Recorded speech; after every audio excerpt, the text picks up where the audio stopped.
Free schemes, ఈ free బస్సులు వీటి వల్ల పెద్దగా ఉపయోగం లేదు.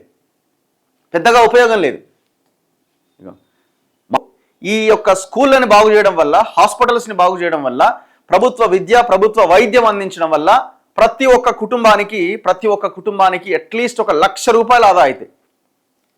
1 ఇయర్కి ₹1,00,000-1,50,000 ఆదా అవుతాయి మీరు దీన్ని చేయడం వల్ల, ఓన్లీ ఎడ్యుకేషన్ వల్ల. ఇక హెల్త్ అయితే మనం చెప్పక్కర్లే. గవర్నమెంట్ హాస్పిటల్కి పోతే కథం, ప్రాణాలు గాల్లో పెట్టి పోవాల్సిందే. ప్రైవేట్ ఓనికి పోతే ఉన్నది అమ్ముకోవాల్సిందే. సింపుల్. సంఖ్యను పెద్దగా పెంచే ప్రయత్నం చేయలే.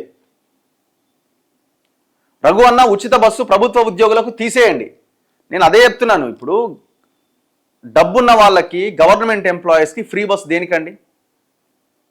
ఫ్రీ బస్ దేనికి? దీనికి ఒక మీరు అవసరమైతే ముఖ్యమంత్రి రేవంత్ రెడ్డి ఫోటోని పెట్టి ఒక పాస్ను ఒకటి డిస్ట్రిబ్యూట్ చేసే ప్రయత్నం చేయండి. అండ్ అదే సమయంలో దీనివల్ల ఎవరైతే ఆటో కార్మికులు ఉన్నారో మేము చాలా తీవ్రంగా నష్టపోతున్నామని అన్నారు, వాళ్ళది కూడా జెన్యూన్ పాయింటే అది. వాళ్ళు తీవ్రంగా నష్టపోతున్నారు పాపం. సో మరి వాళ్ళ మీద కూడా ఆలోచించాలి.